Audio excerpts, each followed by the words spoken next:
What's up, Trainiacs? Update on the camp. You all had some fantastic ideas. I think they're coming back, but not in the same form.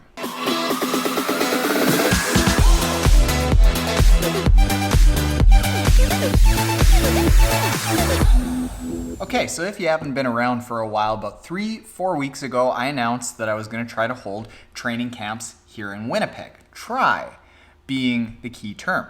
I ended up jumping the gun a little bit, expecting that essentially 3.5-4 weeks was enough time for people to book off 4 or 5 days for a training camp and spend $3,000 at the drop of a hat. I kind of overlooked that fact that not everyone is in the position that I'm in, where triathlon is like absolute tippy-top priority and traveling to triathlon things is just what you do. I'm fortunate and rare. I couldn't expect people to do that. So I called off the camps and I asked for all of your help. And I said, hey, can you go fill out this survey? 527 of you did, and here are the results. Number one, I asked which feature of the training camp sounded most appealing to you.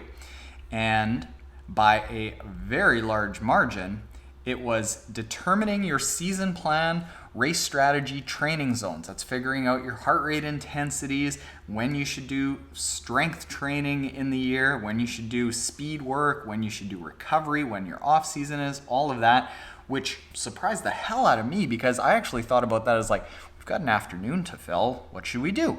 Apparently, it's the most popular. Remember that, because I think we've got something there. Second was swim video analysis. I get it. And third, group housing to learn together. Also high on the list was open water swim training and training where Taren trains. Second, what is the most appealing training camp to you? Number 1 and 2 were either here or a major location like Boulder, Florida, California, but both of them were about half the price of the camp that I was going to hold. So it tells me where the price point should be. If I'm going to hold a training camp, I need to focus on the most important things from number 1, and then look at how I can get rid of a lot of the extras that I had added on, because you look up here, nobody really cared about getting a cycling kit. But what are the things that I can get rid of to bring that cost down while keeping the stuff that everyone really liked? Next, which one of the following locations is most appealing to you? Now, number 1, Winnipeg, because I can offer more. And what I was trying to do is actually sort of see if Winnipeg could be way over average by saying that I can offer more there, but that wasn't the case. I would actually say that the way that I designed that question, Florida, UK, and California won out. Everyone had the opportunity to write down where they would like me to go. It goes Winnipeg, Florida, UK. I didn't know I had so many followers in the UK, which is weird because I'm unclassy and brash, and UK people are really classy. I thought I'd rub you the wrong way. California, Texas, New York, Penticton, Australia. Maybe I come down south, except your toilet bowl's swirled the wrong way. So essentially what that tells me is that I need to come to you, and that actually makes a lot more sense. Instead of forcing everyone to pay for their own plane ticket to come see me, I just buy one plane ticket, come see you. This was the big one, I screwed up here. How much advance notice do you need for a training camp? Over 77% of you said more than 3 months. Almost 28% of you said more than 6 months. I gave you 3.5 weeks. Bad form. Now here's where we get into the future of Triathlon Taren.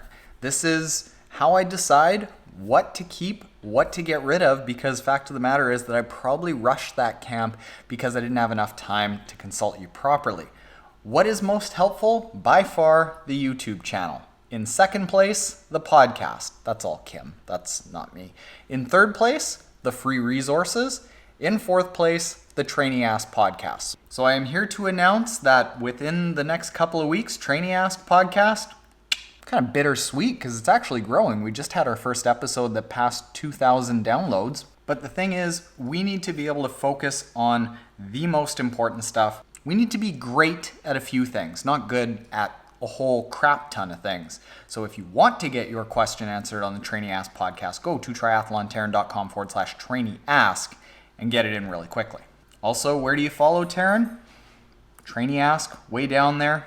Zwift, way down there. I think Zwift is a real up-and-comer, though. I'm going to hang on to that one. Twitter, nobody cares about Twitter. I barely care about Twitter. You're not going to see that follow me on Twitter coming across the bottom anymore. But we focus on YouTube, we focus on Facebook, we focus on Instagram. Still send workouts to Strava so you can see what I do. And the Triathlon Taren podcast. And then getting into the features of the potential coaching platform that we are about to announce. What feature sounds most appealing to you? By 57.8% customized workouts that you can do every single day. Number 2, office hours with Taren. Essentially what you're looking for is coaching, regular workouts, a structured plan that you don't have to pay hundreds of dollars for. That's what we're going for too. And third, and I was excited to see this, kind of surprised because I thought people would be like, well, I don't really want to interact with other Trainiacs, kind of want to just do my work. But third was a social media feed to meet other Trainiacs. So you can meet people in your town, you can meet people at a different race, you can search and you can share that together, kind of like Strava, but specifically for us Trainiacs, so that we can feel like a team, feel accountable to each other and be motivated by each other. And which is the most likely way that you'll get your training plans after the coaching platform comes out? Assuming that it is good, 44% of you said Triathlon Taren. Yes. Now, here's where things got really interesting. We had a couple of emails that came in where people said, Taren, you have followers all around the world.